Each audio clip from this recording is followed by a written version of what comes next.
Oh, shizzles, they all fell on the floor. Hello my lovelies, welcome to my little cottage by the sea, the place where I love to stitch and craft my way to a vintage inspired and sustainable lifestyle.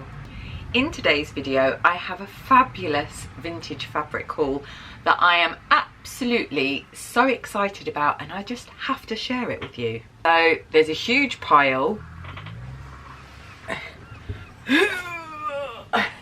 Let's get looking at them. First up is this really fabulous 1950s watercolour, very ASMR.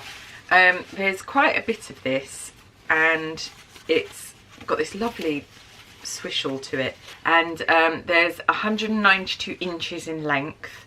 I work in centimetres, and it was £4 whenever back in the day.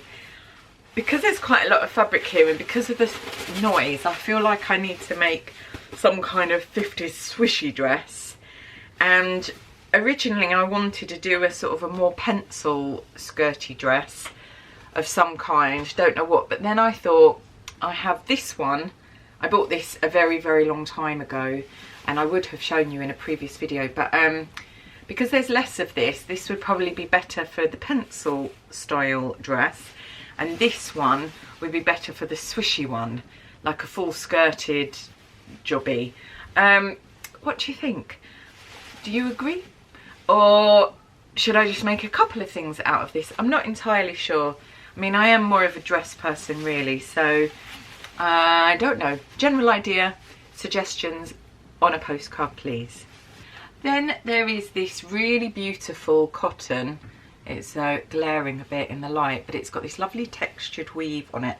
There's loads of this, and it's crying out to be some kind of late spring, early summer. Not that we have much of a difference here in Hastings on the south coast of England, but I just feel like there's a beautiful sort of 1940s, late 1940s sundress of some kind with this fabric's name on it. So that's the kind of idea, the kind of thing I'm thinking. Or a sort of a shirt dress, 1940s shirt dress, a shirt waister, something along those lines. It's really beautiful, and a really lovely colour. I don't know if these colours suit me. I've no idea, because generally, as you know, if you spend time with me, I generally only wear black and sort of pinks, and that's it really. So this is a little bit out of my comfort zone, but we shall see. There's a little bit of this, I presume it's like upholstery fabric, that you can see the wrong side there. It's like a brocade, embroidered brocade. Put me in mind of those kind of 1920s, 30s evening bags that you'd get with a clasp and a little chain, usually diddy teeny tiny. So I've got the idea of making a little bag of some kind, and actually look, that would be sweet there. I like to mix up my time zones, my eras. So yeah, so that's what I have earmarked for that. Don't have a pattern in mind. I'm going to do a bit of research in Pinterest land and see what I come up with. The next two fabrics are very definitely in my comfort zone, and this one is a wool, like a wool mix of some kind. It's actually looking a lot more navy. I've washed this, and I washed it on the hand wash setting of my washing machine, and then there's this lovely crepe sheen, so you can kind of see the difference. So quite a lot of dye came out of this, which you often find in vintage fabrics when you wash them. One of the perils. So for this I have a very specific project in mind. I will show you. So this is a Butterick repro pattern, a re-edition, re-release, whatevs, of B6870, and I really like this version. And actually I was going to do this out of a different fabric, but I'm making a wearable toile out of that fabric for a different dress, and it's just not very special. And I would really like to make this as beautifully as possible. I am going to be making a sort of a 1950s waspy type corset. This dress is from the 1950s, reissued from then. So I thought I could make the under rigging to go with this. And as part of this, I found in a charity shop one of the most fabulous things I've ever found, which is this. It's a very glowy, if you can see, Vogue, and it is basically shoulder pads and then these fabulous hip pads there, hip shape for coat, jacket, skirt or dress. So I actually thought in this wall, making this dress with the correct under rigging, including the hip pads, would be a really lovely project. And I've also got some very pretty embroidered, scalloped edged cotton, which I just cannot find. I don't know where I've put it, so I do hope I find it so I can do this dress. But I thought like an embroidered collar would be really lovely out of that vintage fabric, which has maybe been stolen by fabric fairies. I don't know. Yeah, so that one, very much looking forward to that. But I've got to make the under rigging before I make the outer rigging. Viscose crepe, there's not a huge amount of it. I've also washed this again in the hand wash of my washing machine, just with like delicate laundry liquid. I use e-cover, and I'm going to make a little dolman sleeve blouse out of this. I have a blouse that I make called the Sweetie blouse, and that was a Patreon project at some point last year. I don't do time, so I can't remember when, but I'm going to make one of those, and then that will just go with everything. So very excited about that. Nice, simple, quick project that is a winner chicken dinner. I also took this very pretty floral cotton. There's not a huge amount of it. It's an old Rose and Hubble design. Looks very Liberty of London actually, but not the finest cotton in the world. But I could, I suppose, if there's enough fabric here, make a little blouse. Sometimes just because these fabrics are quite narrow, and because I'm not narrow, if I've only got a little bit of fabric, I don't ever seem to quite have enough to squidge a whole blouse out of on narrow fabrics. So this might end up being project bags for my knitting projects, which I will love anyway. The great thing about making project bags for, you know, gifts or for your own knitting is you can use fabrics that maybe you wouldn't necessarily wear. So you can go absolutely bonkers with your Batman print fabric if you so wish. This next fabric is actually my favourite, I think, from all of these vintage fabrics. It's of unknown date. I'm kind of assuming it's 30s, 40s, but it might be an 80s kind of dupe doing the 40s, because it is quite a narrow fabric. I have washed this, and it's not the narrowest, so about 114. It's a lovely viscose sort of twill. Just so beautiful. It's got all these really beautiful little colours in it. I mean, whether it's like massively vintage or a little bit vintage, I love it nonetheless. And this is actually going to be used to make a copy of a Biba dress. The toile of the bodice is over there on one of my Mildreds at the moment, which is the March project for Patreon. So that is well underway. Probably will have been made up into the dress by the time you've seen this. And there's quite a lot of it. So I'm also making a long version of my June bug jacket, and there may be enough to line that, but I'm not entirely sure at the moment, so we shall see. But anyway, I'm making the whole outfit over on Patreon. I'll pop all links that I possibly can below. Next up is this really fabulous satin back crepe. It's a Rose and Hubble fabric. I'm not sure when from. I don't actually know when Rose and Hubble started, but they do some very beautiful fabrics. Quite narrow, and it's got the lovely crepey texture on one side and this very shiny satin on the other.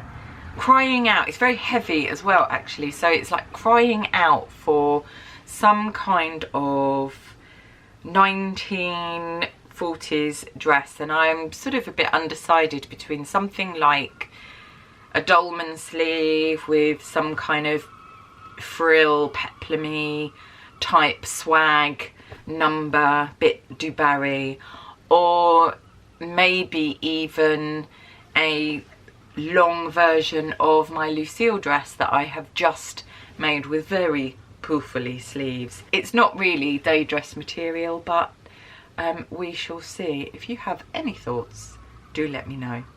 Otherwise I'll just be confused for about a year looking at this beautiful fabric. I also have another satin back crepe, this one with this little geometric pattern in. Absolutely loving lilac-y lavender colours. My daughter bought my nail varnish for Christmas and I just fell in love with it and decided that I really want to make more. I don't necessarily think about whether a colour suits me or not, I just wear it because I like it and I don't really worry. This one doesn't have a label on it, but I'm assuming this is also probably Rose and Hubble, and there's again quite a lot of it, and again I'm thinking some kind of 1940s style dress. Have no idea which one, but I will be spending quite a lot of time on my 1940s boards. I have a 1940s board and a 1940s seamstress board over on Pinterest land, and I shall be doing a deep dive into both of those boards to see if I can come up with something that I'm loving for this fabric. Very excited about this one, actually. I do love, like, lavender and black together is a really fabulous combination. Very excited about expanding my lavender in my wardrobe. I have two fabrics sort of the same colour family, but this fabric here is quite an old 40s satin, viscose satin, maybe used for lining. It's the kind of thing that you would think is lining now, but I'm really loving the idea of some kind of little quilted bolero, or a version of my Lucrezia gilet, which is also a Patreon project. Just something that you can quilt or do something with. I love the colour of these, this sort of old lady's lingerie, I want to call it, but let's face it, I am an old lady and I love lingerie, so it's perfect. So I'm thinking just like a little bolero, maybe with scalloped edges, little poofle sleeves, something like that, to wear over black, because I like wearing black with blushes or blacks with lavender now. And yeah, very excited about this. Might do it as a project here on YouTube, might just do it as a project for myself. We shall see, but I'm really loving the colour of this and the weight of this. It's really beautiful, and it is a vintage 1940s, I imagine, fabric, so it needs to be a 1940s thing. This is also a satin. There's a little bit of stretch in this. I don't have masses of it. Very, very, well, I'm saying very, very narrow, but it's obviously not that old because it's quite stretchy, but I thought fabulous, just in time for project lingerie.